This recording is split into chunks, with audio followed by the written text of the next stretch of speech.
rise, grand rise, gods and goddesses, kings, queens, titans, alchemists, occultists, adepts, initiates, healed, the ones coming into their healing.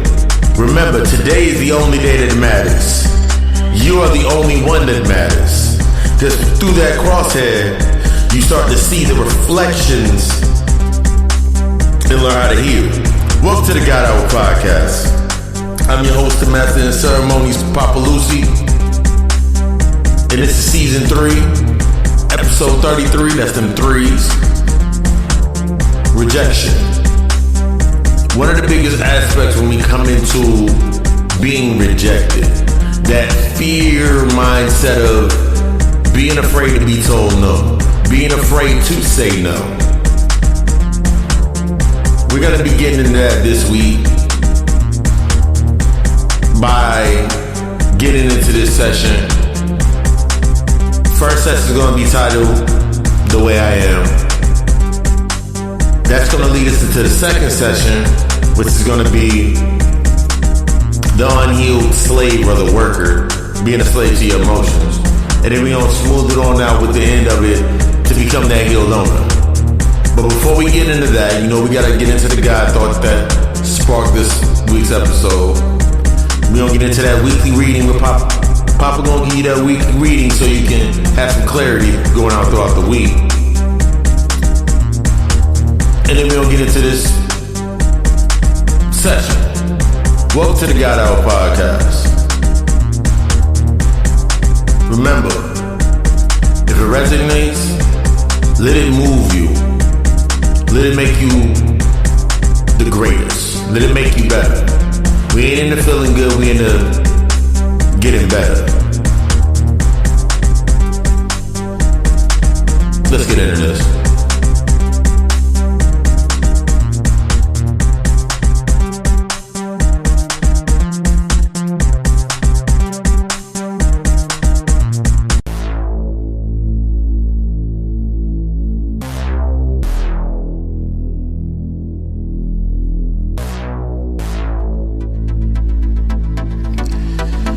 God thought, what exactly is rejection sensitive is for you? We seem to get in this space when we get upset if we think someone has shunned or criticized them, even though that's not the case. You work so hard for everyone to like and admire you, or you may try to stay out of any situation where you might get hurt.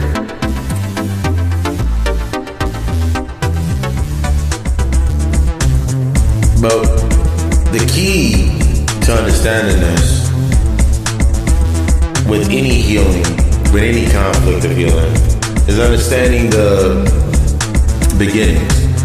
Sometimes, based upon traumas, we get sucked into that reflection being how we see the world. We come into this space afraid to set boundaries based on healing, and we set our standards based on the trauma. Not wanting to be heard, not wanting to hear the word no, not wanting to say no, not wanting people to look at me a certain way. All these are aspects, once again, of that identity. The ego creates that mindset, but think about it like this. If I do not deal with the aspect of rejection being a point for me to learn from, how to become better, how to move on, how to become the best me, then how can I truly grow? If the world was full of everybody telling me yes, if I'm telling everybody yes, how exactly can I set my boundaries? How exactly can I set my standard, build through my intention, allow my trajectory to always land on that very standard? We're gonna get deep into this. That this is the way I am shit, it don't fly no more. That I'm a slave to my emotions, it don't fly no more. So a lot of shit right here, we in a no-fly zone. But before we get into this session, let's get into this weekly reading. Welcome to the G.O.D podcast.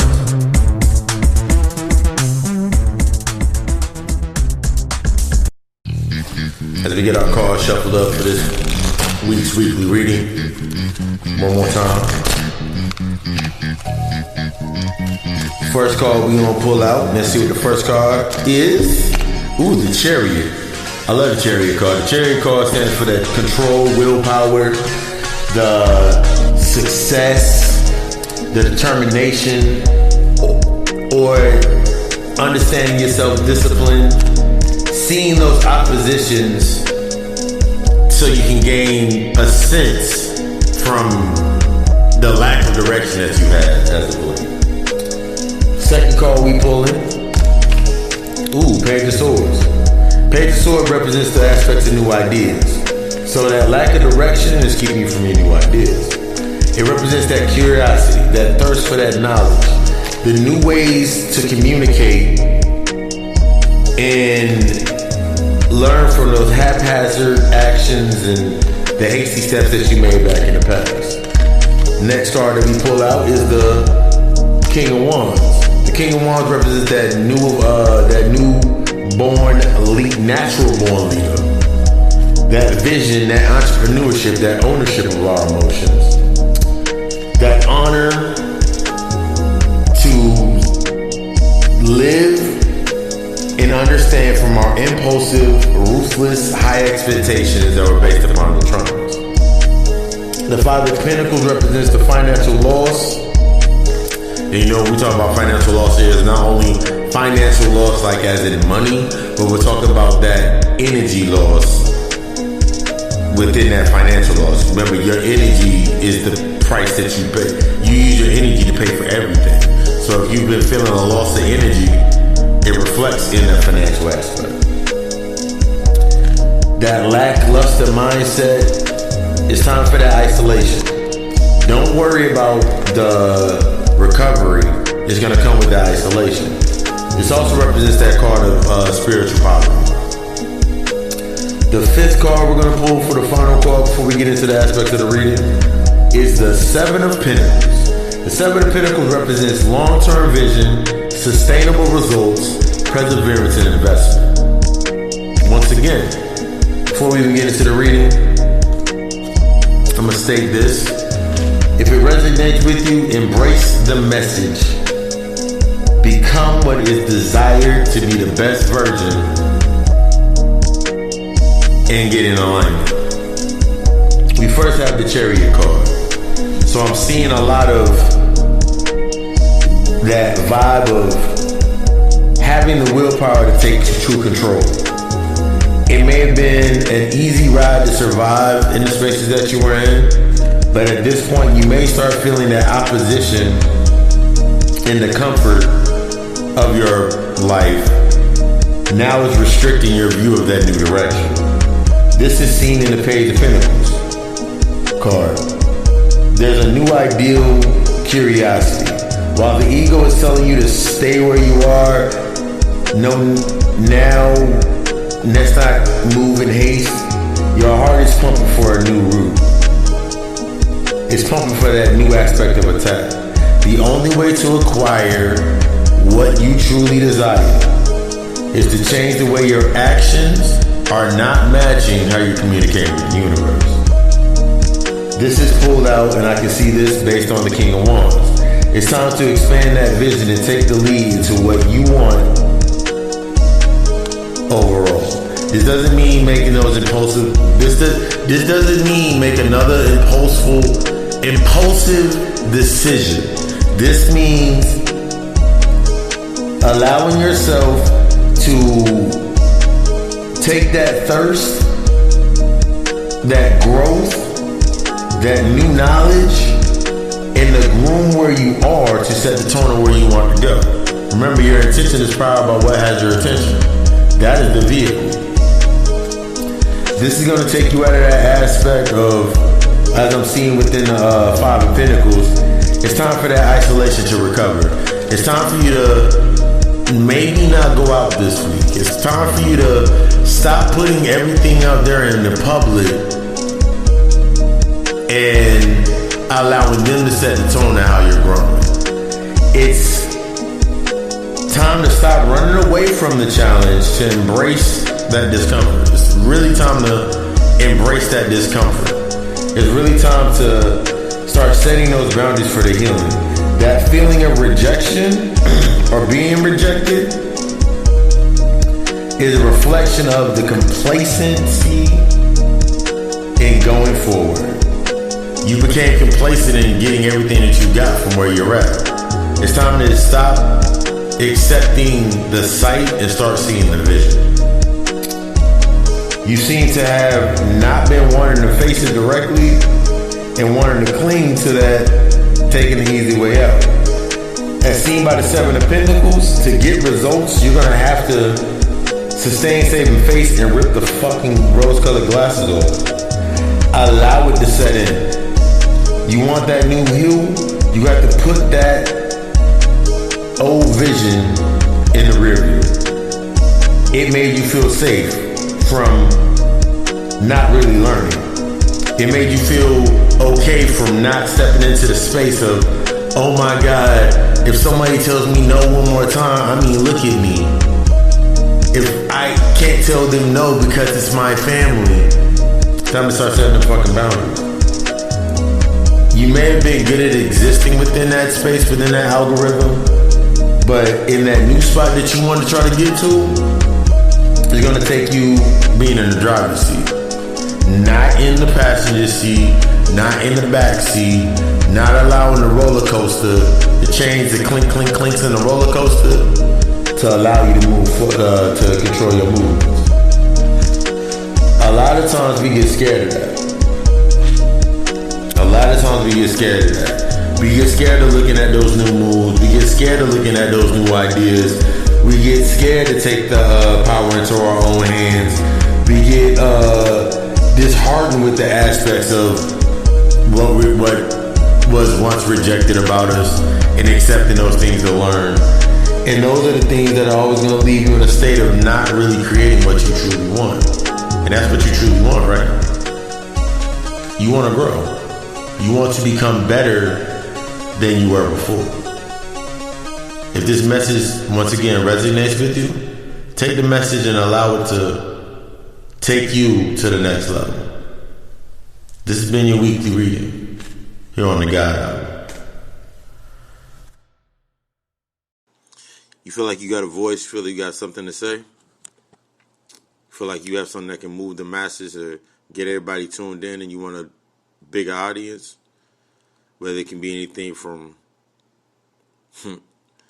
something like the God Hour or anything from like sports, news, fashion week, whatever it may be. Let me put you on to something. The easiest way to do it is with the Anchor app. Biggest thing about it is free. There's creation tools that allow you to record and edit your podcast right from your phone or your computer. Anchor will even do all of the distribution for your podcast for you so it can be heard on many other platforms such as Spotify, Apple Podcasts, and many more. You can make money. You also can make money from your podcast with a minimum listenership. It's everything you need to make a podcast all in one place. It's everything you need to get your voice heard and get what you feel that's in your heart and enter to your heart out to the masses. If you're interested, download the free Anchor app or go to Anchor FM to get started. Welcome, one and all. It's the guy, Papa Lucy. Welcome to another episode of the God Hour. That was a powerful reading. That reading made me sit back. I like whenever I'm doing a collective reading for the collective and it resonates with me in certain ways because it gives me the aspects of seeing where I was at and accepting where I am, which leads into the first part of our session. The way I am. Now, for a lot of us, we come into this space when we're looking at, I've been hurt. I've been traumatized. Within the collective, we'll say we've been traumatized. We've been through slavery. We've been through malicious acts. We've been criticized for being ourselves. But at what point are you actually going to accept your role? That's the major key. There is this aspect in our minds a lot of the times when we're saying this is just the way we are. You try being persecuted and oppressed and being stuck under struggle. How long are we going to cling to this excuse? Really? It's this some real shit. That's like the biggest, this is the way that I am based on what I've been through. That is the most unhealed space, or one of the top unhealed things that you got to deal with in order to even start healing. You have to accept your part and take responsibility for your learning. You have to accept your part and take your responsibility in the action of your healing.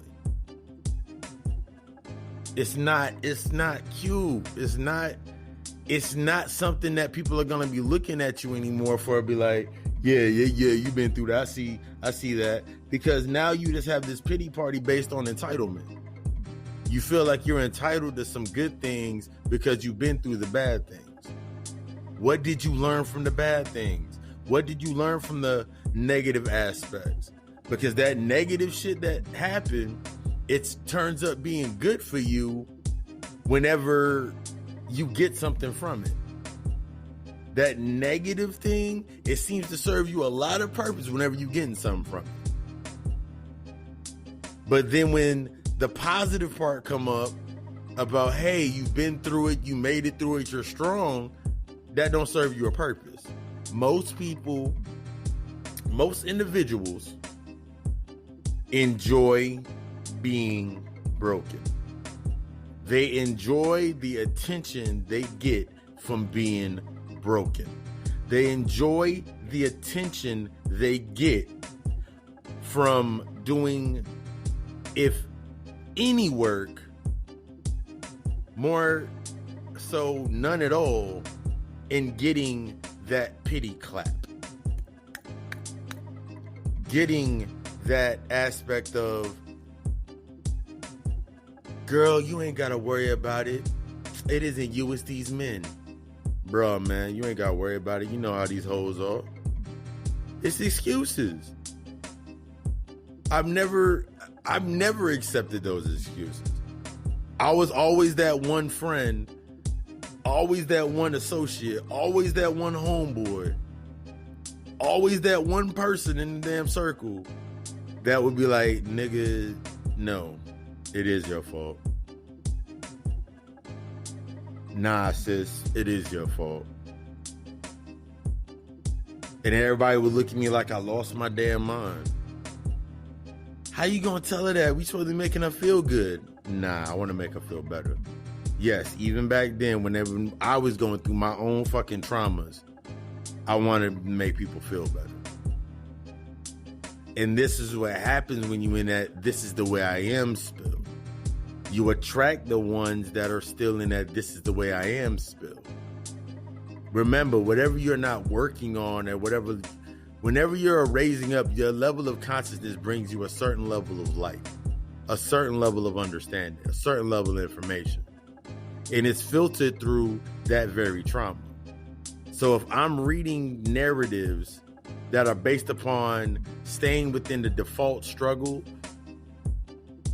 paradox, or staying within the default oppression paradox, anything, even the stuff that's in the information, because you can read the Nag Hammadi scriptures. and it break that shit down to you. You can read the Nag Hammadi scriptures, the Emerald Tablets, the Gnostic text, the Hermetica, the Coming of the Day, or the Book of the Dead. Read the Anunnaki story. Read the book Dirt. And it all leads back. Read the creation story in any of these. Read any of the creation stories. It tells you that you were the one that did it. Even when you read the Bible, and it was funny because I was just rewatching because I like watching my love and hip hop based conscious shows. I was watching Brother Polite versus the Black Jesus Minister. We were watching it together today. And I'm sitting there and I'm like, this is exactly how the motherfuckers think. He came up with Pro-Light came up with information to disconnect you from the belief aspect, and you can see what it looks like when you don't disconnect from the belief concept and go into your aspects of knowing, growing into creating your own structure for yourself, creating your own interpretation, reading and studying, stuck under that spell. So how long you gonna be stuck under this spell of the world's against me, no one understands me, nobody gets me, everybody wants to criticize me, everybody wants to reject me? When are you going to start accepting those rejections as your projection points, the points that you can lead from? Learning that, listen to the next time you say no to somebody. Why are you saying it? Are you saying no because just based off of hurt? Are you saying no because you're actually set a dang parameter for you? You set a boundary for yourself. Being able to say no without the guilt of how somebody's going to feel, but having the understanding for why they would feel the way that they feel, or having a gist of the understanding for it, that's a healed aspect. Accepting somebody's no and then taking that no and then going back to the drawing board on working on the things that they said no about. Being able to, it is a master. This is the aspect of self-mastery when somebody tells you no and you're able to ask them why. Why are you saying no? That's one part. The second part is being able to accept it. Whether you agree or disagree, you accept their reason, even if the reason is bullshit. Even if the reason is bullshit, you're able to accept it and move forward because it's going to be able to help you further reinforce your boundaries. If I walk into a space and somebody says, you got to make me happy, and I say no, and they say, why? And I say, it's not my job to make you happy. And then they feel, whose job is it then? And I tell them, it's your job to make yourself happy. And they don't want to accept that. That's cool and fine and dandy. They ain't got to accept it. But what they were expecting, they're not going to get. So they have to either accept that, or either way, they're going to have to accept me either going back about my business or dealing with them. That's something that I refuse to deal with, negative energy. I don't even like telling people certain things because I don't need that negative influence to fuel within my intention. I don't need it. And that's a big aspect when it's coming is from when we get into the healed owner aspect. But let's get through this is who I am aspect. This is who I am. This is who I am. I've been hurt. It's different when I notice when people do it, everybody chimes in. Like I've been preach on my YouTube, and it's funny because like people are sit there and put themselves like, I've been hurt and I've been this, and this, and everybody cheers on the negative banter. Everybody cheers on the negative, what is actually negative self-talk. And then their reply to it is negative reinforcing the negative self-talk. So if I'm accepting my negative self-talk to myself, and then I'm accepting the negative reinforcement of my self-talk, why would I be surprised if everything's being pushed away from me? Two negatives don't charge anything. They cancel each other out. They push everything away. So why would I accept that type of narrative for myself? Why would I accept the narrative of somebody looking at me and saying that you can't do what you're doing? You cannot do what you're doing. It's always funny when I hear somebody. I remember I made a post. This was like probably 2-3 years back. And I said something about shadow work and the healing process. And I put a little expert about old self at the top. And I put healed self. And then I put mastery. And then somebody looked at the post and all they chimed in on was the unhealed aspect. They didn't go anywhere past the unhealed and the 3 lines that I put in there about unhealed.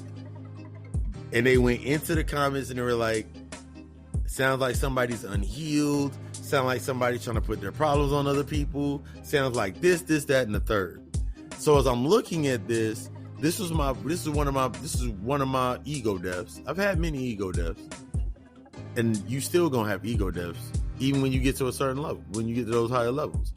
It's just different. But I'm sitting there and I'm like looking, and it took everything in me not to respond to what they were saying. And all I said was, read the rest of the post. That's all I said. Read the rest of the post. Much gratitude. Ashe. And then their response was, I don't need to read the rest of the post. You're speaking of being unhealed, and you're speaking of this unhealed thing, voicing your unhealed negative energy out there, and it's not serving a purpose other than you're trying to get pity. I was like, read the rest of the post. And then they went on with some more lines, and I'm like, okay, read the rest of the post. Every response that I said was read the rest of the post. I said read the rest of the post I gave it 4 times, and then the last post was like, much gratitude, have a blessed be to your day. I think it was the first one I used the word blessed be. Blessed be to the day. And that was like one of the first times. And then I remember another time where I was sitting there and I made a post. It was like when I was doing God Thought videos, and I put up the video, and it was the first time I said, only you matters. You are the only one that matters. You are the only one that matters. And that was like the first video, then, because it was like 30 minutes, I had to split it up. And then I split it up, and then this person went under that post, even though all the videos had been posted, and it said part 1 right beside it. And then he went in and said, if you're the only one that matters, I hope you don't have kids, because you're the only one that matters. I was like, listen to the other videos. He put post the other videos. I was like, they are already up. This is part 1. Go to part 2, 3, 4, and 5, and then get back at me. They went to part 5. I am going to assume that they went to part 5. They went through. And after that, it was a very apologetic tone. They were no longer aggressive. You're a cool dude, and all this stuff. I was like, okay. Much gratitude. Have a good rest of the week. I've learned just not to deal with it anymore. People are going to reject what they do not understand. People are going to reject what they cannot use based on those traumas. People are going to reject healing if they're getting something from being unhealed. It's like we'll use the quintessential stripper that has childhood trauma issues, that because they're getting money from this aspect or a mundane byproduct from that aspect, they don't need to work on their energy. They don't need to work on themselves because they're getting everything they need right there in that moment. But let me tell you something about this energy when you're right there in that moment. Your energy, when it's decreasing, when you're getting weaker, your face start looking bad, that this accept me the way I am shit, that is the quickest way to destroy your energy. Higher level entities, such as myself, such as the people that the gods and the goddesses that I deal with, we come from a higher level aspect. That means we see energy. So it doesn't matter what you look like, what you drive, what you have. We can see your unhealed aura. We can see your light being very dim. We see you for what you actually are. We see you as a low level energy, succubus or incubus. We see that. You can't walk around looking like that all the time. It don't matter how much makeup you put on. It don't matter what your eyeshadow do, how much makeup you put on. It don't matter how you cut your hair, how you rock your locks. It don't matter how many unks you got on. It don't matter how many spiritual enhancement, spiritual pieces you got on. If your energy's not right, ain't nobody gonna fuck with you. And you ain't got no one else but yourself to blame. Stop blaming the initiator of the trauma and learn from the initiation. That's what it was. The person that initiated the trauma doesn't matter. It initiated you into a thought process. There are people walking around right now, well off in their fucking 40s, that have not dealt with a trauma when they were 12, and everything that they're doing through the 12-year-old self, everything that they're doing is coming through that 12-year-old time loop for that trauma. They've advanced so far in their life based on their identity, based on the trauma, that every time it's shot, now that they're at this point right now and this energy getting real heavy, Mercury retrograde fuck them up. Chiron fucked them up. The aspects of their Saturn in their 12th house. Fuck no. Is it Saturn in their 12th house? Lilith in their 12th house fucking them up right now. The negative aspects of Neptune fucking them up right now. Because they ain't dealing with it. They're studying this false sense of expectancy of their reality. They're constantly in this false expectancy to set their reality based on those false expectancies. They want somebody to do something for them. Why can't I find nobody to make me happy? Find yourself. Why can't I find somebody to make me feel good and get me some red bottoms and some Ugg boots? Get yourself the fucking Ugg boots. One of the biggest things I used to say to a lot of people every time when they would be like, well, it costs money to date me, or it costs money to do this for me. I cost a lot. I'm high maintenance. And I always say to them out loud, I will be thinking I'm saying it in my head, but I'm saying it out loud. I'm like, what were you doing? How long you been single? For about a year, 6 months. Sometimes they lie about the number. And I'm like, so what were you doing before then? How are you getting your hair done? How are you getting your nails done? How are you appropriating these things?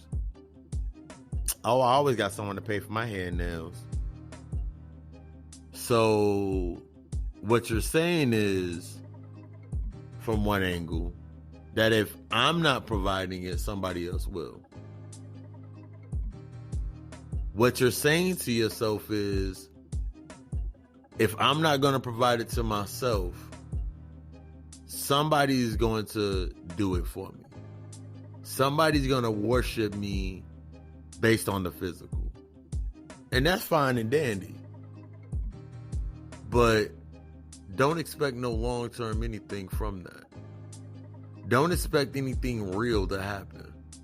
Don't expect your intentions to be set and affirmations to be granted and your blessings to flourish coming from that space. You can't do it. Because you're going to be over-emotional, overprotective, jealous. You're going to be these anatones that are based on internal workings. And meet someone like me, you said, what we going to do about it? I said, that's an internal problem. We can discuss the problem, get to the root of the issue. This is my psychologist coming out.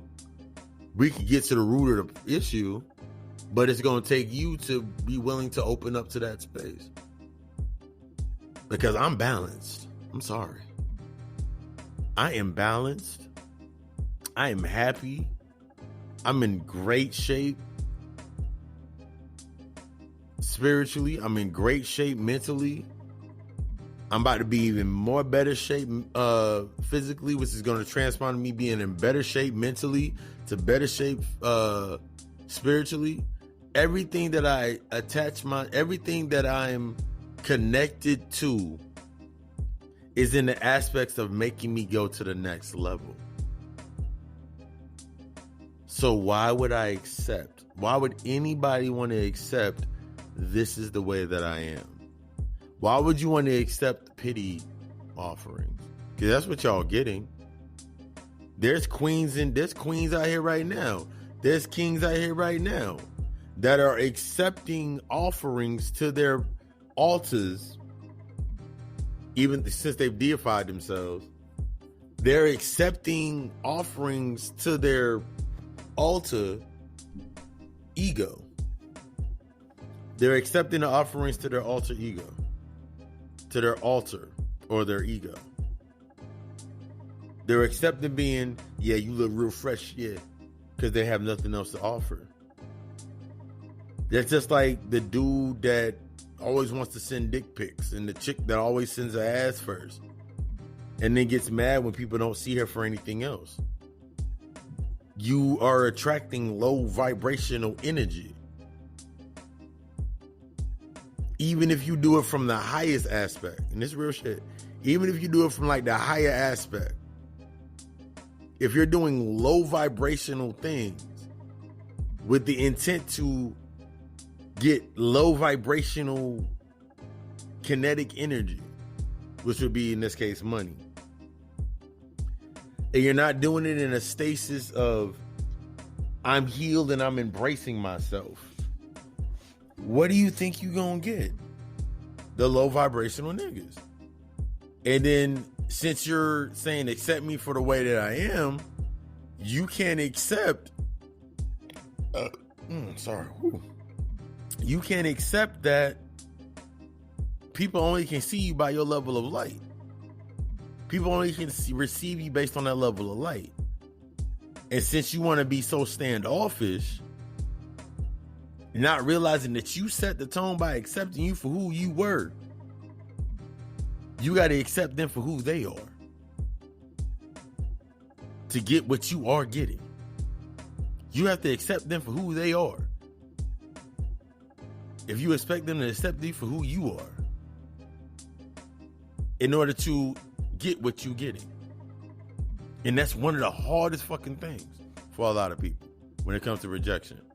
Setting their boundaries because they're afraid they ain't gonna get nothing else. Man, if I tell them no, then the next time I need somebody to give me a ride, they're gonna look at me funny. The next time that I say no, The next time I need a place to crash or whatever, or somebody to come over and help me do something, they're going to say no. Why are you around individuals that do that anyway? I was listening to the G.O.D album the other day, and there's a line in there that was like, them people that got you for your, I'm paraphrasing, the people that got you, your homeboys got you for your bread. The one your boys, what can I say? To find out who's really with you, that's the price that you pay. That's the aspect of setting your boundaries. To see who's really with you, to see who's rocking with you, to see who's see who's really gonna be there. And it's a hell of a price to pay. With that, no. It's a hell of a price to have to put out there.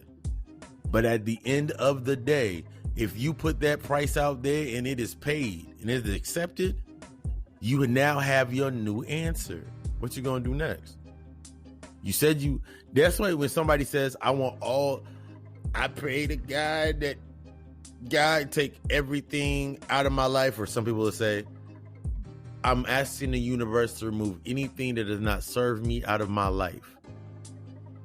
And then problems arise with your boyfriend or your girlfriend. Problems arise between your friends. Problems arise between your family members. They've always been there. What's happening is when you invoke that energy, it's pointing out those spaces. You can't move in that space based on getting what you want and need. You're getting exactly what is required for you to be able to create the alignment to what you desire. That is the biggest thing that happens whenever you set a tone. You want the intention. I want to be happy when I say it. Whenever I used to say that, I remember the first time I actually said it and I actually understood it, I was like, yo, remove everybody out of my life that no longer serves me a purpose. And the tone that I had was so exciting and powerful and happy and God. I was on my God shit. That when it happened, all I could do was laugh and smile. What I was noticing is that those individuals, they were the ones that were mad. That anger that would have transpired either way, they were mad. Because they were being separated out of my space. I was getting exactly what I required to align with what I desired to create. Ain't no better feeling than that. A lot of people don't understand that. There's no better feeling than that. To be able to sit there and be like, you know what? I ain't got to worry about these people no more. Bet. I ain't got to worry about their issues, their problems, their mama, their daddy. I ain't got to worry about that shit no more. Man, bet that up, man. I ain't worried about them dry ass fools. All they doing is sucking up my air and using all my time and space anyway. That's the key.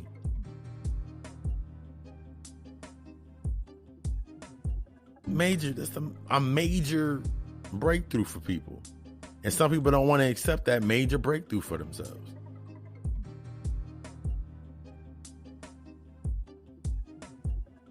Yeah.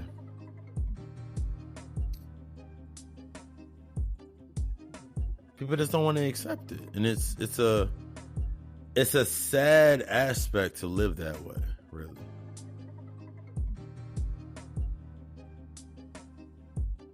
Stay tuned for more God Hour.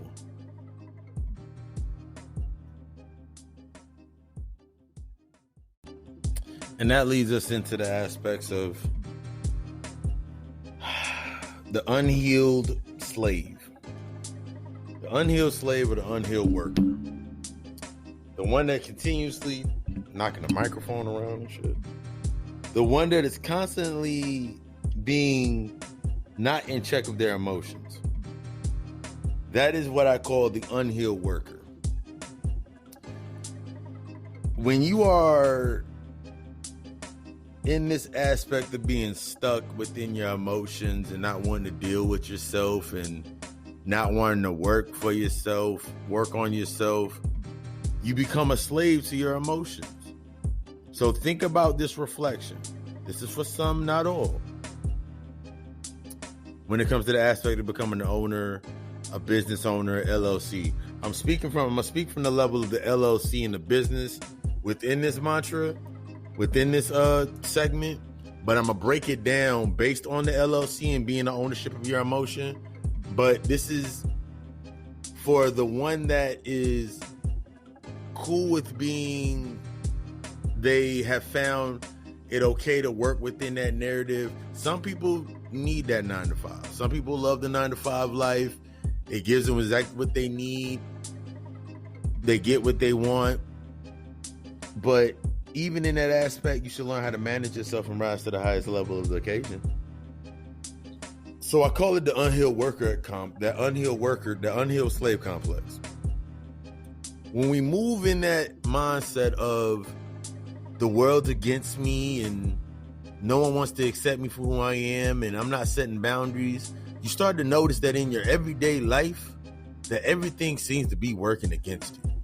You start to notice everything is working against you. Your job, get mad, you always late to your job, you're always running around, you're always trying to do more than it. You're trying to do more within the aspects of the day, within a timeline that's already constricted, which means you'll wake up. And I noticed, I remember this when I was younger. I call it college days. Like, you know, when you right out of school or you right out of high school or you right out of college. Let me get myself situated. Oh my goodness. Oh, let me get myself situated. Oh, knock stuff over. Woo. In this good space right now. But yeah. Really, you remember back in the day when you used to wake up around 12 o'clock in the afternoon? You didn't have anything to do, so you just woke up at 12 o'clock in the afternoon. You said, I'm going to wake up at 12. I really ain't got shit to do today. I'm just going to wake up at 12 o'clock and just do stuff this way. That's the aspect being within this space. You cannot be upset with the world that you don't have enough time to do anything if you ain't waking up to do what you need to do. That's what this is kind of what I state when I'm stating. I wake up at 4 a.m. every day. That's if I go to sleep. I wake up at 4 a.m. between 4 a.m. and 5:30 anyway. I had all that time to myself to collect my thoughts, do a self-healing, go over myself. I create this little blue light in my mind and I scan my body and make sure if I'm hurt or I'm aching anywhere, what I need to work on. I check my chakras and see which way my golden halo is spinning. If it's spinning to the left, then I know I got some physical things I got to deal with. No, if it's spinning to the right, I know there's some physical things I got to. If it's spinning to the right, I know there's some spiritual aspects I got to deal with. And if it's spinning to the left, I know there's something physically holding me back. But I do my self-check, and now I'm going to the gym. This is day 2. By the time y'all listen to this, it'll be day 2. Day 2 of me going to the gym. Going back to the gym, get my workouts in. Planet Fitness is taking the money back out of my account. So I said, I might as well go. And I didn't stop. I was like, you know what? I'm going to go. No hesitation. I was just in alignment. I'm noticing that when I'm saying things are coming into fruition faster. I'm noticing that when I'm stating a statement from the level of an owner, shit is coming into play. I'm not worried about, oh shit, someone ain't going to accept me or they're going to be mad. They're going to look at me where I ain't got no self-conscious thoughts in my mind. I can care less. I have the compassion and the wisdom to become humble to myself, to see it the way that it's seen and make my moves accordingly. You can't do that when you're stuck in that 9 to 5. You can't do that when you in that 9 to 5 and you're adhering to the rules and the regulations of others. The aspects and the expectancy of others. How can you accept yourself if your whole life is tuned around this aspect of working for everybody else, making everybody else feel good? What this causes is in your life, you find escapes. for the black community, especially, and this is anybody community,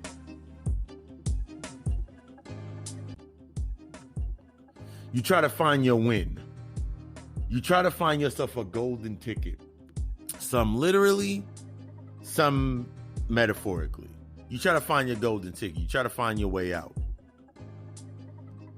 The problem with trying to find your way out is the path to your way out from the unhealed perspective is usually littered with everything that you got to push out the way to get through that door. I'll use this as an example. I'm sitting on the couch. I'm sitting on my couch. In front of me is the ottoman, a chase, and then there's the door to the balcony. From my angle, I can see the door. I can see the ottoman. I can see the chase. And I can see the door. I can see the knob. I can see outside the blinds. I can see everything that I need to see. But the steps that it's going to take me to getting there is maneuvering around all of these things. But if I haven't accepted that there's things in front of me, how can I create my path and know how to move? If I have not noticed, realized, or took acceptance to the things that are in front of me, how can I make the steps forward to move?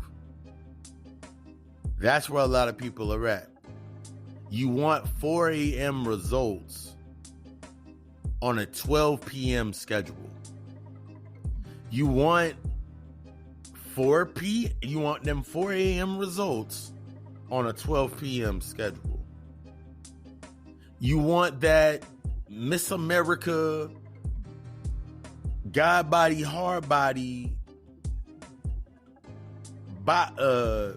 vessel, but you want my 600-pound life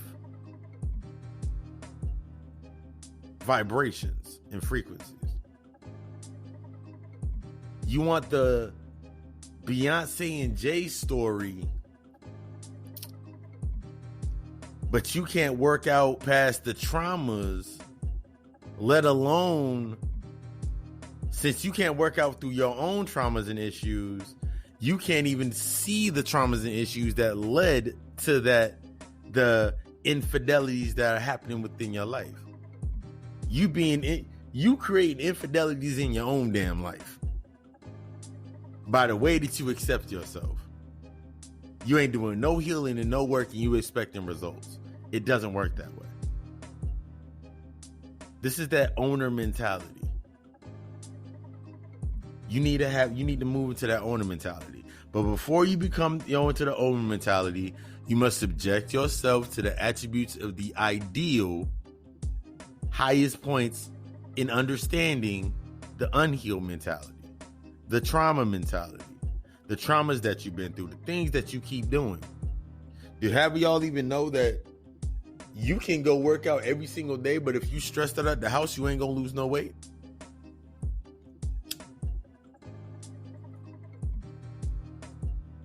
Do you know that if your energy is not right within your household, that your energy will not be right at your job and you cannot make any money?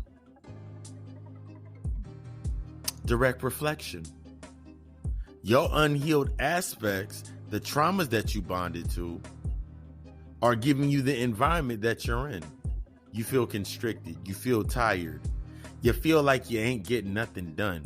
You always feel like you gotta rush. You always gotta feel like you gotta be the man. You always gotta feel like you always feel like you gotta be the man. And that's coming from the aspect of the female, the queen, and the aspects of the boy that's trying to become the king. You always feel like you gotta be the man. What trauma got you set in your 12-year-old ways? What trauma got you set in that 16-year-old thought process? What aspect got you stuck within that 5-year-old mindset that you can get whatever you want? You living your terrible twos and you 32, 33, 34, 25, 28. Hike. Blue 32. And you wondering why your life is the way that it is. You wonder that no matter what you do, you keep getting the same exact result. In order to get to the next level, you got to accept that challenge to step out of that pathway. You got to be willing to step out there and put in that fucking work. You got to be willing to do that. Step out there, put in that fucking work, do what's needed at that motherfucking point in time in order for you to transcend past the expectations of your old self. You got to be willing to do that shit. Because if not, you're going to be sitting here every single day up until you about 65, ready to retire and live your golden years. But you got all this debt you left behind. I'm talking about that karmic debt. You working so hard to ensure somebody else is all right. You working so hard to keep those individuals in your life that are doing you no purpose. You sitting here acquiring debt.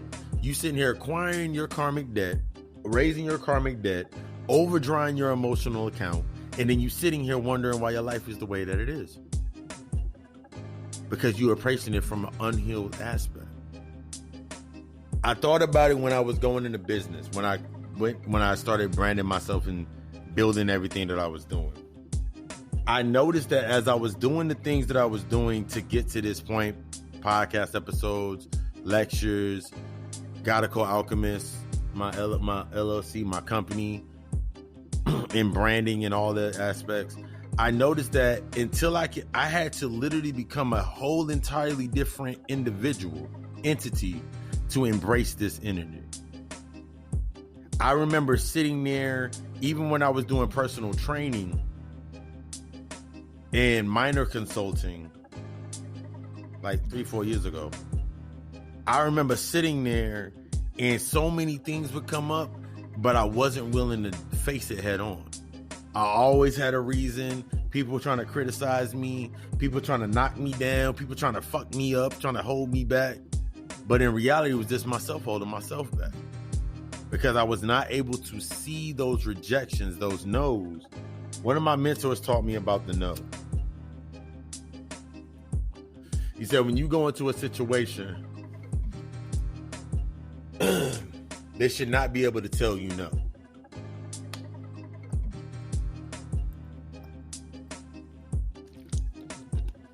And even if you have mastered your craft to the point to where you believe that they cannot tell you no, but you're willing to accept the no,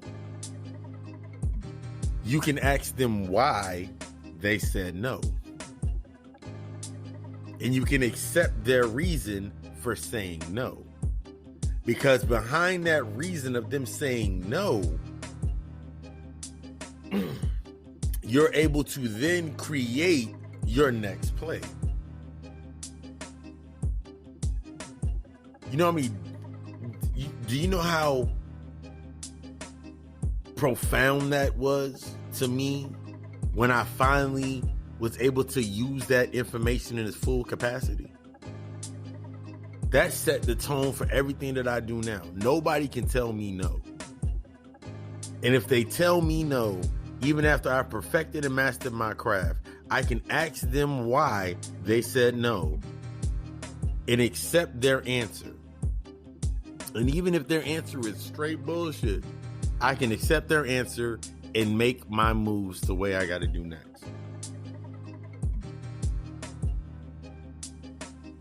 So in reflection, if I say no to somebody, I don't expect them to accept my answer. But I do accept them. I do accept them not accepting my answer. I do accept them not accepting or expecting the answer that I give them. That's true compassion.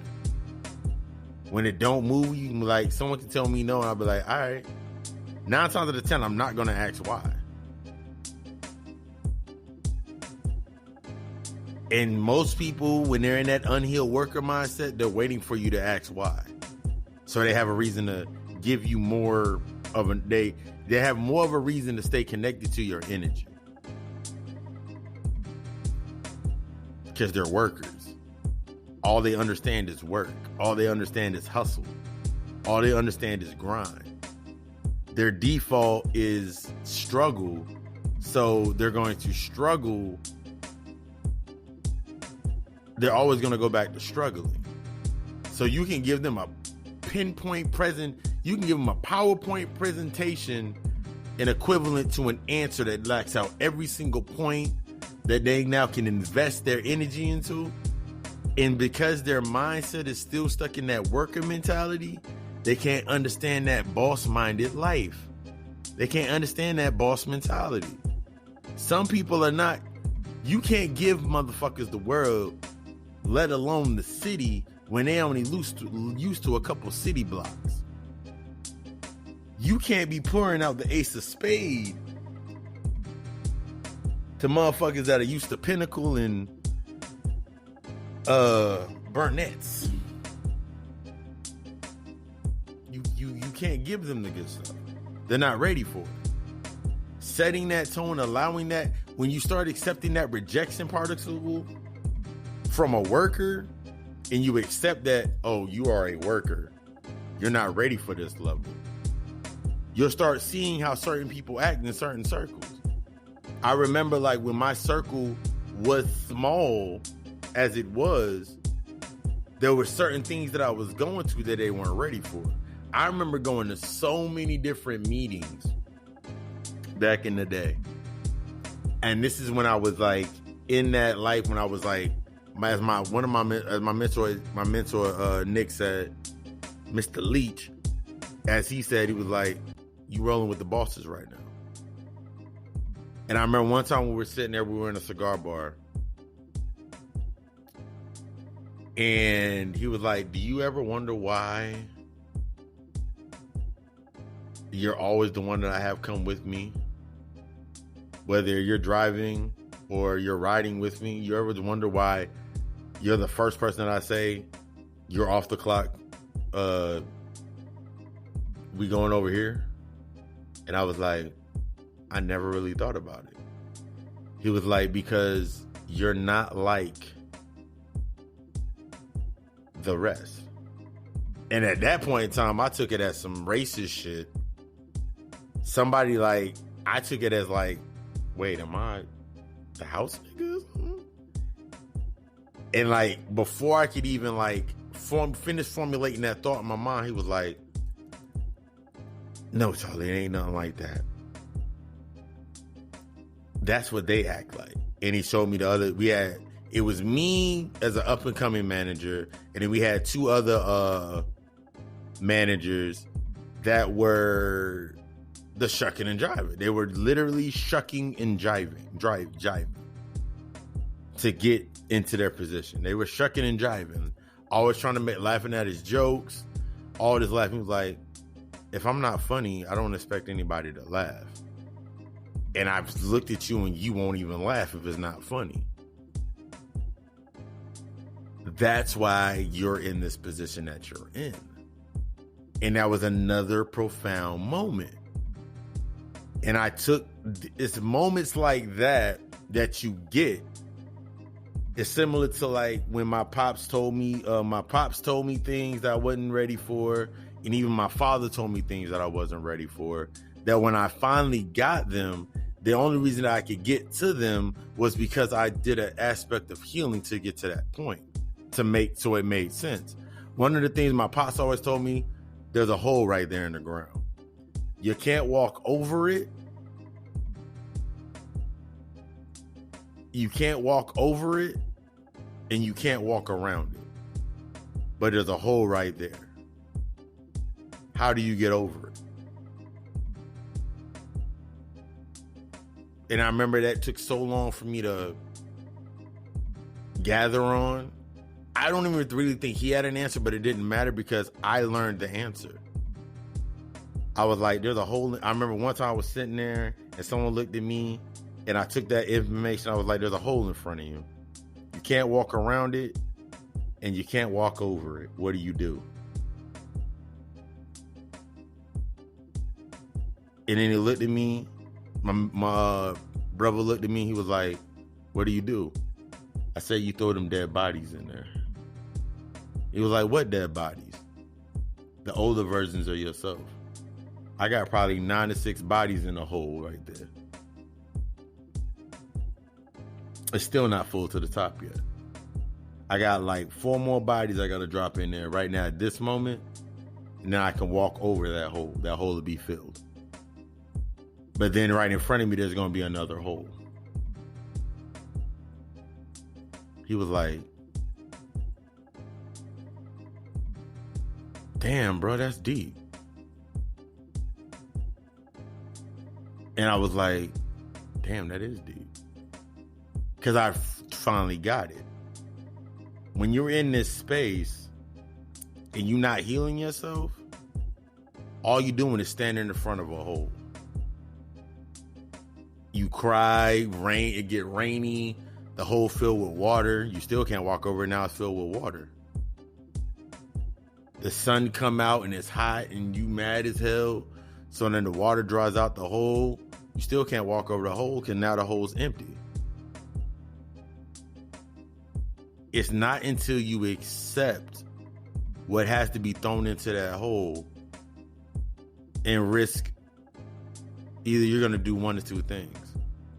Either you're going to risk yourself to sacrifice, risk what you need to do as sacrifice for others to get over that hole, and you're in the bottom of that hole, or you're going to accept the sacrifice of the things, those people that are in your life are only reflections of aspects of you that need to die off. So how you going to fill that hole? 6 feet deep, 6 feet wide.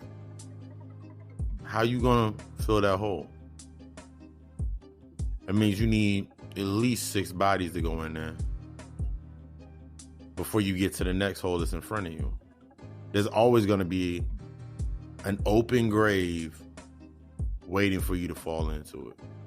There's always going to be those individuals that are going to be in your life that are waiting for you to fall. Only so they can say they just like us. I'm not even going to lie. I fell in a couple of those holes. And the time that it took me to climb out of those holes was monumentally. Just me having to climb out of the hole was an ego death. So the closer I got to the top of the hole, the more, and when I would fall back in and get back up, I noticed that I was lighter because I was getting back up to continue the climb. Before I knew it, every time that I fell back, it was less and less of a fall. Because I was leaving out of that worker mentality. The less and less that I was in that worker mentality, the unhealed slave to my emotions, anger, and being and not dealing with my shadows and not dealing with my work, I noticed that hole was starting to fill up behind me or under my feet. I was noticing that I was in certain positions that other people weren't able to get into. I was seeing those good things. Once again, I was seeing those good things come into my favor that I couldn't understand at a certain point in time. I was actually starting to be able to embrace the healing. I was no longer scared of the shadows. I was no longer scared of how people were going to look at me, because they were going to look at my ass anyway. There's people right now that look at me like there was people that looked at me like I was untouchable then. They said I was untouchable. I didn't believe them. I said, I'm normal. But now I'm humble as fuck. I'm humble to know that I'm untouchable. And this goes into the aspects of you being truly healed as you're coming into your healing aspects. But you have to put in that work. You have to start as that unhealed worker, that unhealed slave, until you're strong enough to free yourself from those chains and not just simply be emancipated from, or the transfer of ownership. Stop transferring your ownership of your emotions to other people. Stop emancipating your emotions to other people. You took all of those broken emotions from your family life, your mom, your pops, and whatever happened with uncles and aunts and shit, and then you emancipated or transferred the ownership of your emotional imbalances over to another relationship. You took that emotional imbalance and you put it into your job. You took that emotional imbalance and you put it into your kids. You put it into your family members. You put it into your friends. And in reflection, they give you that shit back. So you think it's normal. That it's cool not to have any type of fucking ownership. It made me really think. I just now thinking about that Killer Mike shit, and I'm expounding upon it. Killer Mike said people are not ready for a revolution. Can you hunt? Can you fish? Do you have a talent? Do you have a trade? Do you have something to go? Do you have something that can sustain your life? Not survive, but sustain your life. And then I'm going to go into a brother panic lecture when it was like, half of the stuff that you saying that you need, do you know how to do yourself? And now I'm going into myself. If it's not there yet, create the door. You are the creator. You want to be a God? Here are the challenges of being a God. And God, even though it is a neuter noun and it's for the masculine and the feminine, if you want to be a God, in this case, I'm going to say, if you're a God, create the doorway. You're a goddess, nurture that fucking rising of yourself. You want to call yourself a Titan, embrace that aspect of chaos. You want to call yourself an alchemist, create from the nothing, and create from nothing the putrid and the defecation of humanity and create something. Take yourself out of the worker mentality. You can tell a lot of people are stuck within a certain position and they cannot graduate just by their physical output of life. For me, there's no excuse, period. No one can tell me that I cannot do anything that I'm doing right now. On Saturday, I finished up a batch of natal charts, sent them out. On Sunday, I started on 2 natal charts. I got one more to finish from that batch. And I made the music for the podcast. Later on that night, I'm sitting there getting ready to go to bed before I go to the gym. That day, that moon day. And I'm like, okay, cool. Now it's time for me to let me work on these videos real quick and edit these videos. I'm my own production team. And I'm going to continue being my own production team until I've mastered every aspect. Because until I master every aspect, I'm not going to be comfortable. I'm still not going to be comfortable once I give it to somebody or hand it off to somebody. But I'm not going to be comfortable until I've mastered it so that I know exactly what it is that I need. I know exactly what is required to create what I desire. And that's the aspects of becoming from under the unhealed worker or the unhealed slave to my emotions and to my traumas and to my downfalls. Stay tuned for the break and we're going to get into this healed ownership process. Thank you for choosing the God Hour.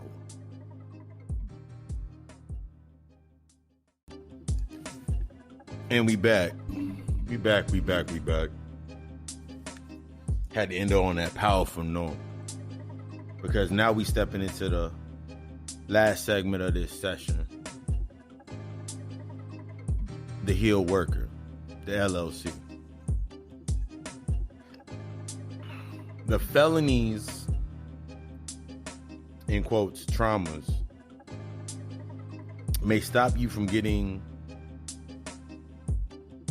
the job you want and need to survive, but it cannot stop you from attaining the LLC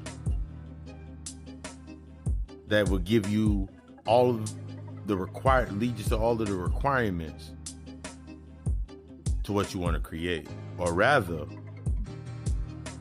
the ability that felony / traumas, in quotes traumas, may stop you from getting that job or that persecution to be accepted for the way you are.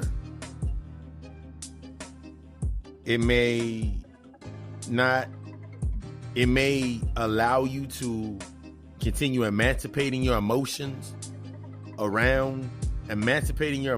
from person to person, place to place, and conduits of your trauma.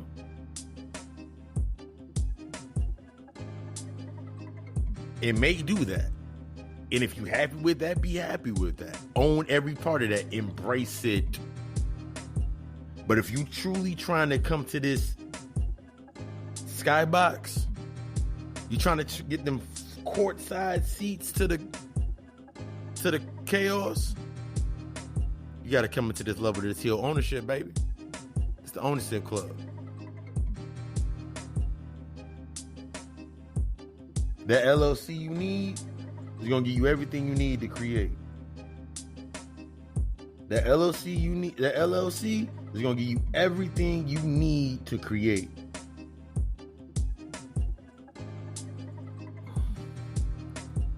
You have to accept that.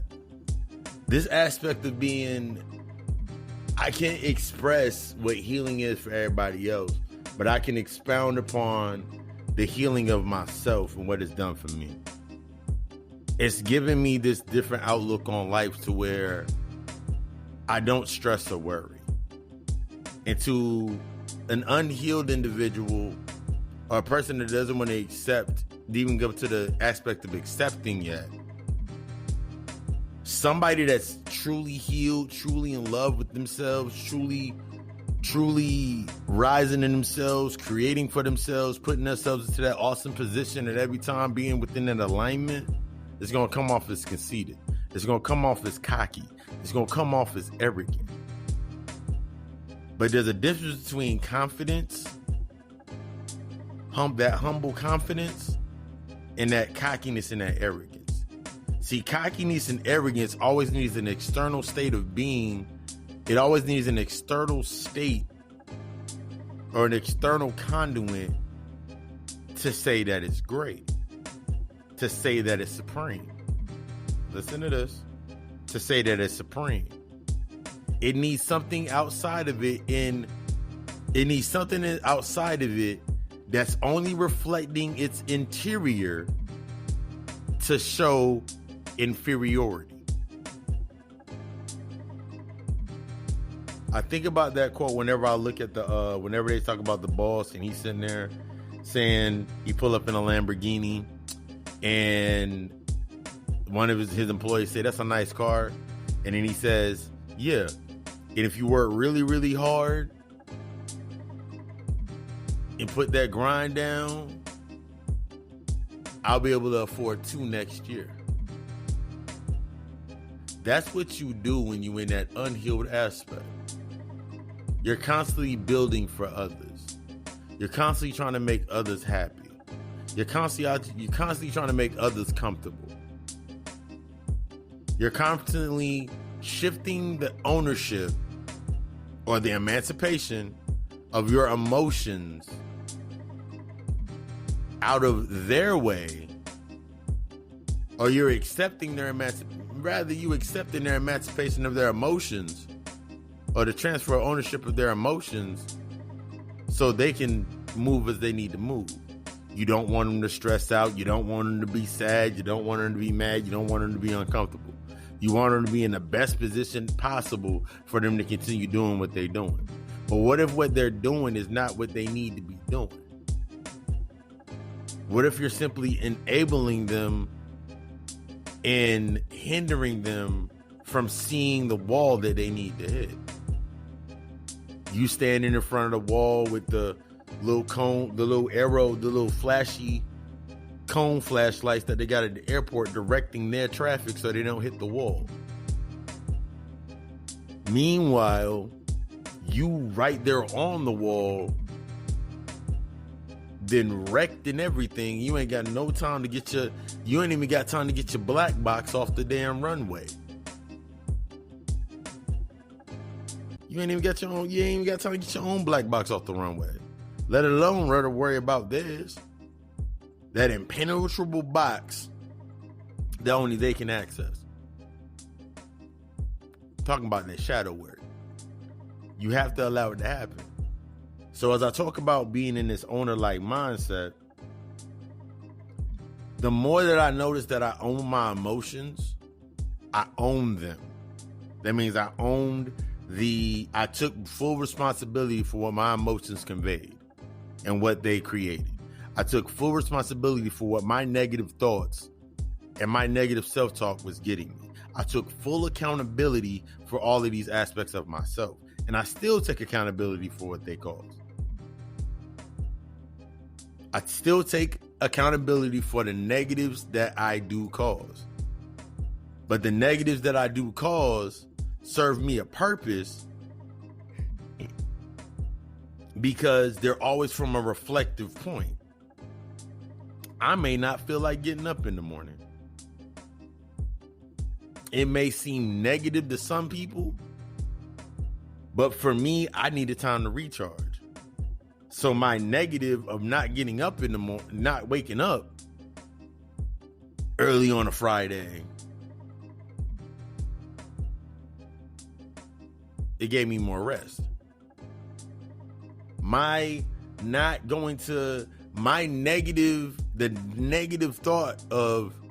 The perceived negative thought of not going to a certain event or a certain venue served me a purpose, because instead I sat at my house and I watched freaking The Blue Exorcist or something. I was watching TV and creating shit at my crib. These are these aspects that we have to start embracing when you become the owner. This is another point, key point from my mentor. I've had many mentors, but my mentor Nick Leach, he stuck out the most because he taught me the most life lessons. I remember when we were at the job and there was a manager at our job that was fraternizing with the employees. And I remember it was another up and coming hourly that was under me. And I remember I was sitting in the office. I remember sitting in the office that day, and the employee came in and showed Nick all the emails. And I'm like, why is she showing Nick all the emails? Like, I'm legit like, why is she showing Nick all these emails? And I'm like, she really showing Nick all these damn emails? And I remember we looking at the emails. Like, we really looking at these emails and text messages. And I remember Nick was sitting there and Nick like put the phone face down and slid it to me. And I was reading through the emails and I'm reading these shits like, wow. And she was like, can you, they both had iPhones, so you transfer the files to me. And I remember she had transferred the files to him. He's sitting there looking through his phone, looking at the emails. And he was like, Charlie, what would you do? I mean, there's no excuse for breaking the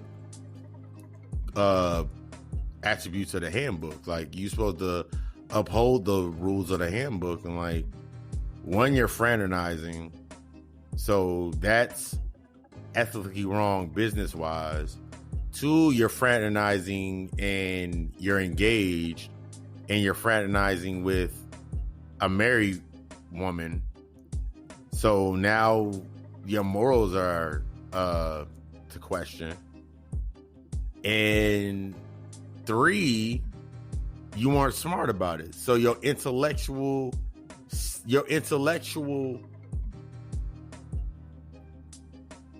floor is fucked up. And he was like, I like the way you put that. I was like, no problem. And we sat there. I think we ended up going to, there was a club here called It at a cigar bar. Or we went to Speakeasy. It was a speakeasy around here that had a cigar bar. And we went to the cigar bar and we were sitting there.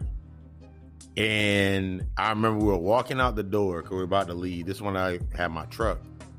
Because I'm going to ride with you, Charlie. I was like, all right, cool. Don't matter to me. And then one of the managers like, oh, we going to Speakeasy? He was like, yeah. But the two managers that I was telling y'all about in the other segment that was shucking and jiving, he said, don't invite them. Well, he told me this. He expected, and he told the other manager, yeah, but don't tell them to. And he looked and was like, why? Like, the dude, he was silly. He said, why? Oh, whatever. So he ended up inviting them anyway. So me and Nick is sitting at and Nick was Italian, so he loved the big ass fucking mafia like setting in the speakeasy we went to. And we're sitting there and we smoking our cigars, sipping on the drinks. And they walk in and he had this look on his face. So I told him not to invite them. I needed time to collect my thoughts on what I have to do next. And I remember sitting there in that position. I was like, at this point in time, they came over and I watched him own his emotions. I watched him own his emotions. Though it showed, because I saw it because I was within the loop, but they couldn't see the discernment on his face because they weren't used to that level of light. The only thing they were paying attention, the only thing that they could pay attention to was the fact that I was sitting there and I had been there since the entire time with him when we left earlier. So all they were looking at was like, why is he here again with the boss? They couldn't see past that. And when you're noticing this, when you're moving into your healed aspects, when you're healing yourself, people are only going to see what people are only going to see partially what they want to see, and partially, it's not even partially what they want to see, it's only what they can see. They only can see past it. They only can see to a certain narrative. They have not allowed themselves to become humble to their own heart. And I got into that last week. But they have not allowed themselves. There was another case of them not becoming humble to their own heart in order for the light to show. For them to be able to see the writings on the wall. And the writings on the wall, clear as day, don't come sit over it. The writings on the wall, clear as day, nigga, you fucked up. And I'm laughing.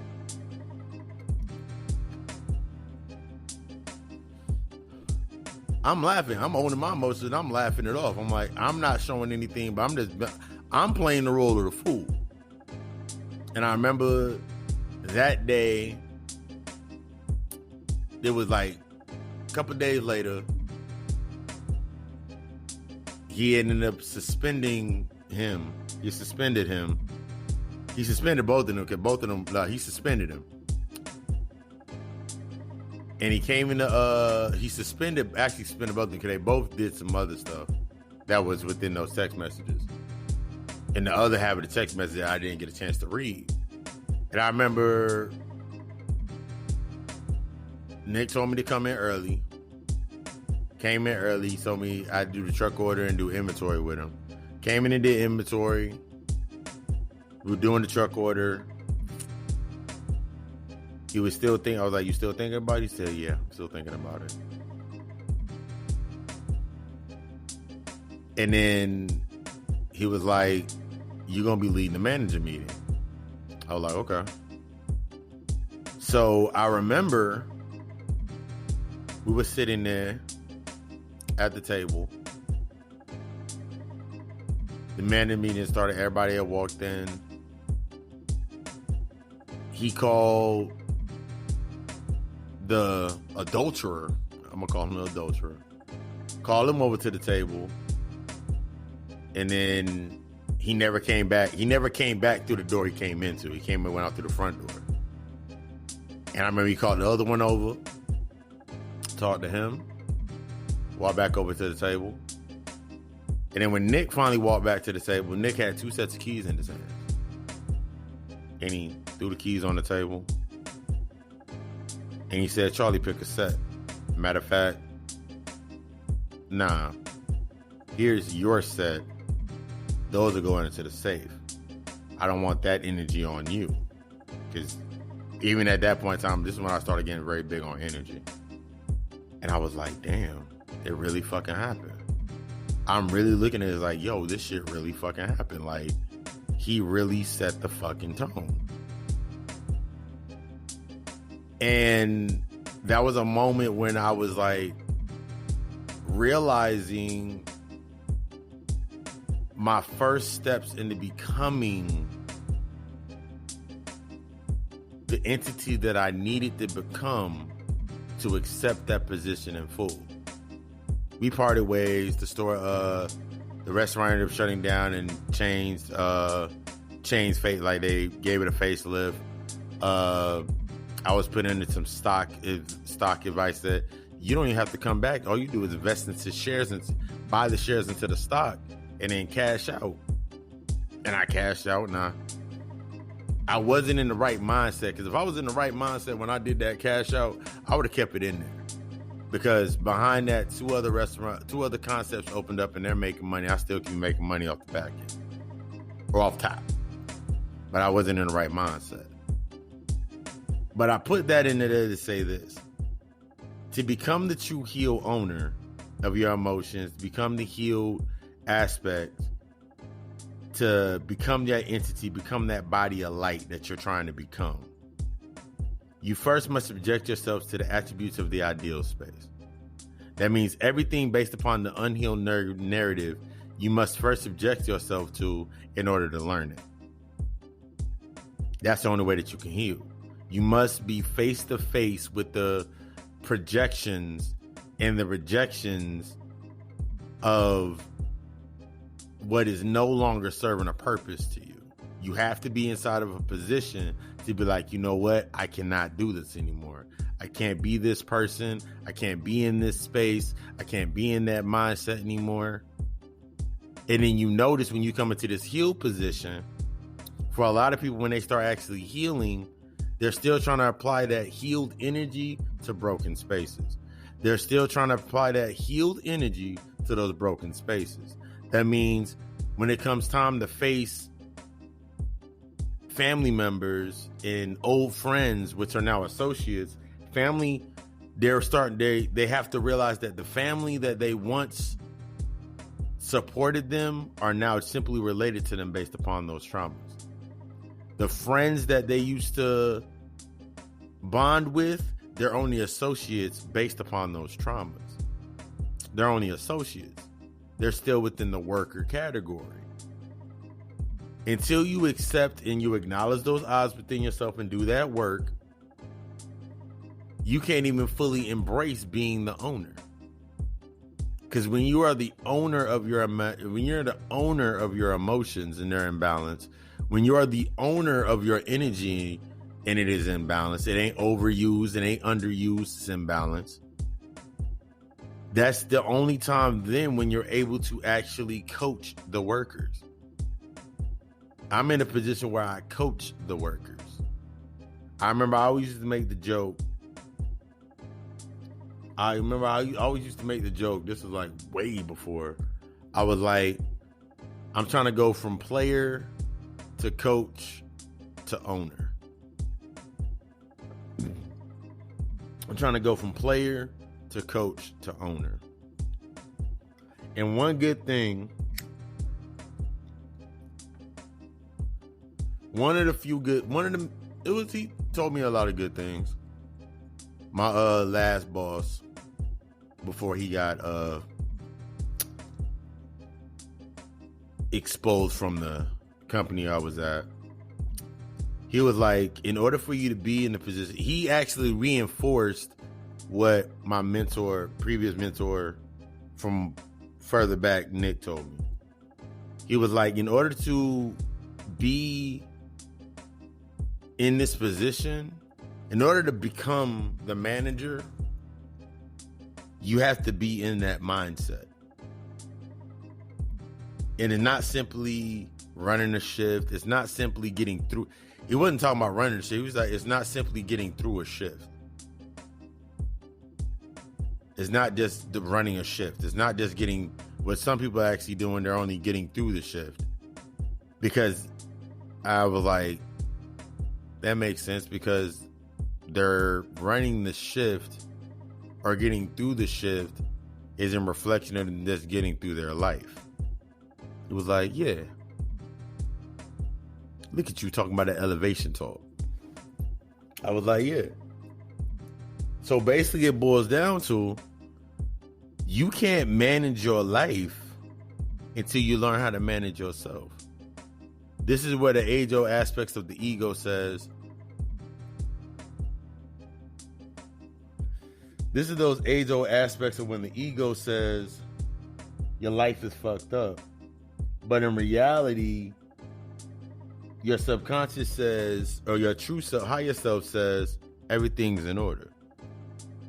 This is when your ego is going to tell you no one understands you. And your higher self tells you you're not to be understood. Boss talk.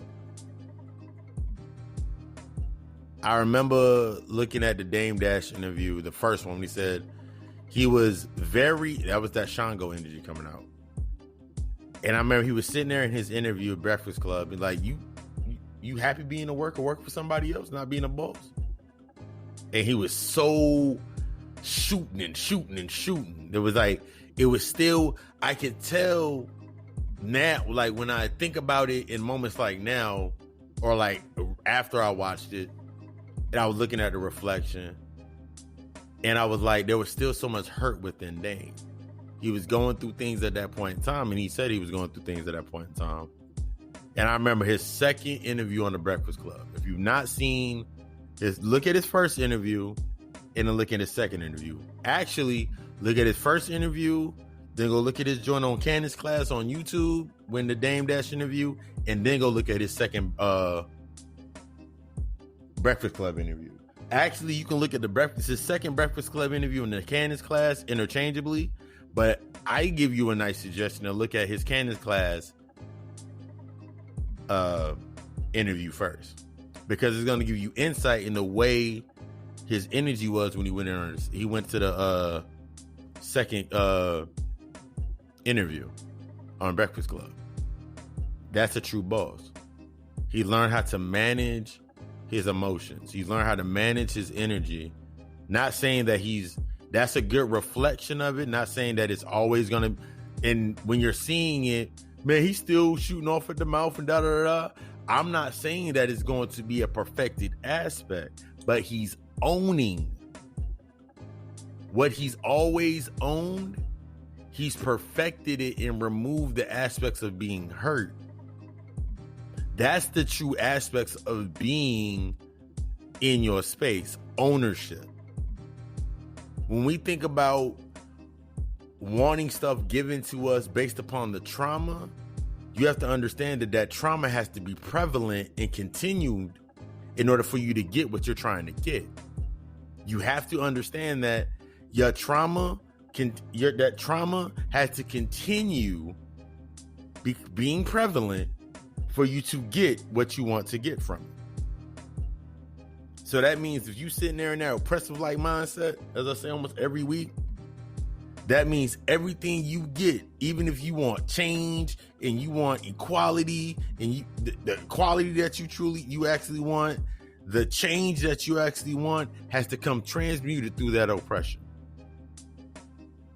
So that means you'll always have to be oppressed in order to get it. That means you always have to struggle in order to grind. It ain't about grinding and hustling. It's about aligning yourself. Motherfuckers don't even realize that right now, the way the karmic debt is being settled for a lot of people that have settled their karmic debt, they've changed the paradigm of how time shifts anyway. I've surely noticed it. I listened to a meeting the other day on a phone call regarding some matters, and everything that I already said, even this in my mind creating a scenario, came up in that meeting. I didn't even have to say anything. I had to be angry. I just sat there and listened to the meeting. And everything that I already had said was addressed within the meeting. Just by me creating that scenario in my mind that it's going to be handled. That's power. Only an owner can do that. Only an owner can do that. Only when you truly come into the aspects of being that truly balanced healed owner can you do that. You can set that tone and always come out in your favor. That's the key. Always setting that tone to come out in your favor. Always. Putting yourself in a position where you always coming out on top. Major fucking keys. I've learned so many fucking keys that I've applied to the doors in my life that it's changed me into what I am right now. And I love it. I love being this full of this type of energy. I love being the divine masculine. I love being in balance with my divine masculine. Because the only way you become the divine masculine is once you become balanced with the divine feminine aspects that are within you. Once you're in this position, nothing really gets to you. There's conversations that I have that are so open and closed because I'm not willing to step into that point that I can hold myself to the accountability. I hold myself to accountabilities and responsibilities and accept my accountabilities and responsibilities so that when I speak, I speak in the now. I speak in divine favor. So no matter what I'm saying, it don't matter what I say. Since I'm coming from the truth that's within me, I'm standing on my square, I'm within my balance, niggas gonna take that shit. I was in my lecture Friday, and one of the people that were within the comments was like, he asked a question and I gave him an answer. He was like, the way you break things down, the way that your metaphors just hit on point, I'm trying to get to that level in myself. I was like, ain't nothing but space and opportunity. Ain't nothing but growth around you. Ain't nothing but the ability to grow to your highest self.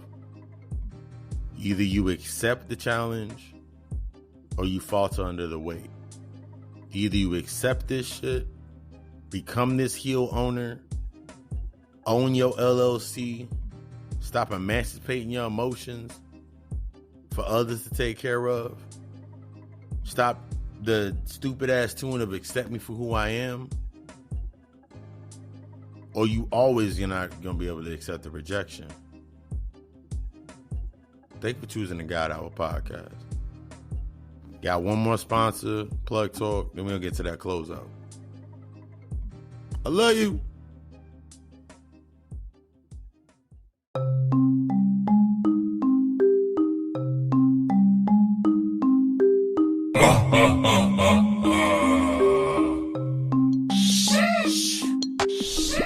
You know how to keep you plugged in with the Plug Talk. I wanted to get into the initial consultation discussion where we discuss where you're at, the concerns you have, and put together a plan to attempt to get you to the best you. You are the star player, and being in tune with that power will boost your ability to move in balance and precision in any situation. It can be simple as guided meditation, a little bit of life coaching from day to day, or you may need to get deeper into the aspects of help with your shadow work, and that's what I do. I help with that. I give those aspects of helping with the shadow work. We discuss the external reflections of your life based on those traumas, based on those rejected aspects, based on those shadows, and then we get into linking you to that point. Because with a lot of people, we don't realize that the trauma that we face locks us into a time loop, and I've noticed that a lot for a lot of people. You can be, let's say, I'll go back to the time when I first saw my mom and my pops get into it. And I was young, I was unable to do anything. I noticed that was around when I was 8 years old. When it came to defending things, when it came to certain aspects of defending and standing up for myself, I was stuck in that 8-year-old time block. In that aspect, I matured in every other level, and even the levels that I matured in, they were being transmuted through that trauma. So I was in that space, in that trauma, and that's what we discussed when we put together that initial consultation. We put it out on the table. Then from there, if you decide to go forward, we do the session. Within this. Right now, I have the shadow work reading along with the consultation for $65. So that's a small investment for the ultimateness of being healed, of getting yourself to the path of being healed. GottaCallAlchemistLLC.com. You can hit me up at papalucy666@gmail.com. If you follow me on Facebook, it's Rockola Me. Just hit me in my inbox. If you follow me on Instagram, Papa_Lucy666, hit me in the DMs. Or you can hit the number 910-777-7708, toll free. And we can get that set up. Or maybe you just need a reading. Maybe you just need that natal chart analysis. Whatever it is, allow Papa to serve you. That's what I'm here for. Last week we got into the redlining district, romanticizing the trauma, learning how to step past that romanticizing of that trauma. And this week on the Gotta Call Alchemist YouTube channel, Friday Night Lectures, we're going to be getting into observance. Understanding how to become attached to nothing, and understanding our connection to everything. We're going to get deep into that. 8 p.m. Eastern Standard Time, Friday Night Lectures. Tune in. Share, subscribe, like, comment. Let me know what you think. I'm open to it all. I'm just loving that drum pattern. That's about it. If you have a service, you have a product, you want to work on a podcast episode, interview, we do a nice little bill, hit me up at setcallanita@gmail.com, or you can inbox me, DM me, and we'll set that up, put the details together, get the dialogue together. I'm working on the new software now. I'm working with this new software now so I can get that interfacing in play. But yeah. Stay tuned for the closeout. Thank you for choosing another episode of the God Hour.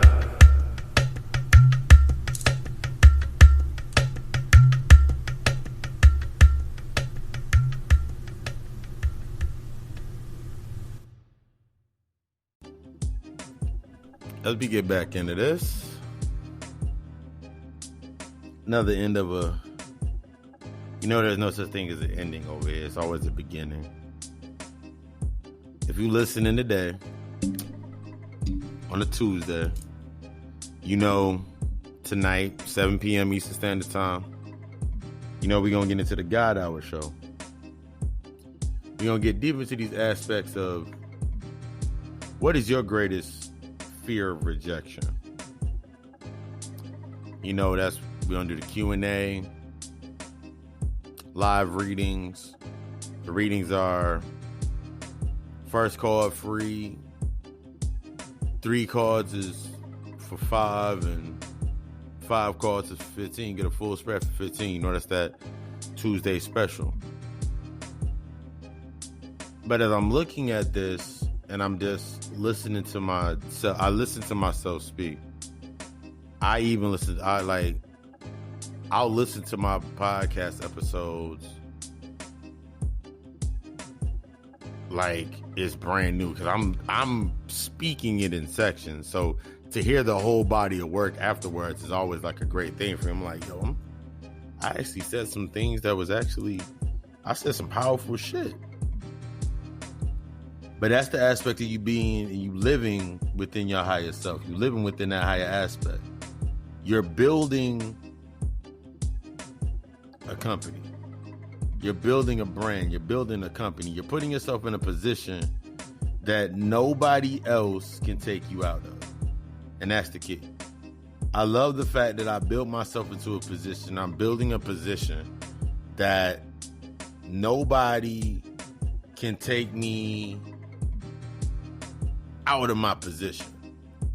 No one can take me out of this position. Everything from I produce my own music to video editing to editing the podcast itself, editing sound and adding and mixing and mastering. All of these things I'm learning, but it's like I'm recalling. I remember listening to a Jay song. He was like, all they do is record, I recall. And I'm looking like, yo, nigga, I recall everything like I've already been here before. That's mastery. That's that healing LLC. But in order for me to get to this healing LLC, running my LLC and running my emotions and keeping myself in check, I had to go through the stages of the unhealed worker. I had to step out of the this is the way I am aspect. I had to step out of it. Because if I didn't, I'd still be afraid of rejection. I'd still be afraid of those no's. I'd still be afraid to set those boundaries. I'd still be in fear of that. I'd probably be somewhere right now. What is it? Y'all gonna get this Tuesday. I'd probably be in somebody's bar or somebody's house talking about nothing, sitting there just uncomfortable, knowing that ain't where I'm supposed to be. Somewhere deep down in me, I knew where I was supposed to always be. Somewhere deep down inside of you, your internal you know exactly where you're supposed to be. But what you gonna do to get there? What you gonna do? What are you going to do to get to the highest aspect of yourself? What you gonna do? It's all on you. Today is the only day that matters. You are the only one that matters. And once you get through that and understand that and embrace that, through the crosshairs of today being the only day that matters and you being the only one that matters, that forms that crossroad. That forms that crosshairs.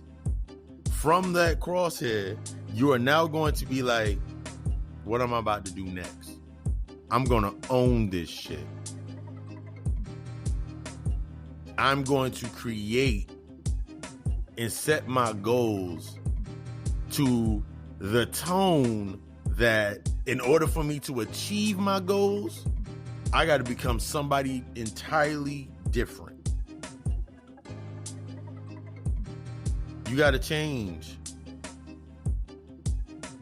And I'm not talking about your internal aspects. Those are the aspects that you heal.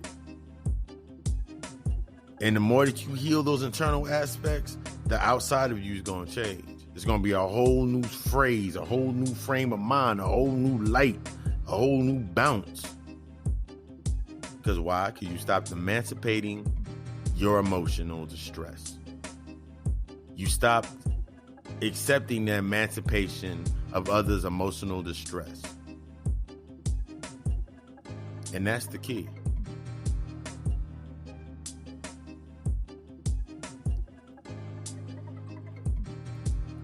So fitting.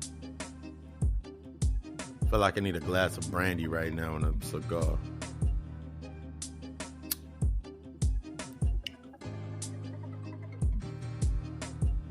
I just want to see you great.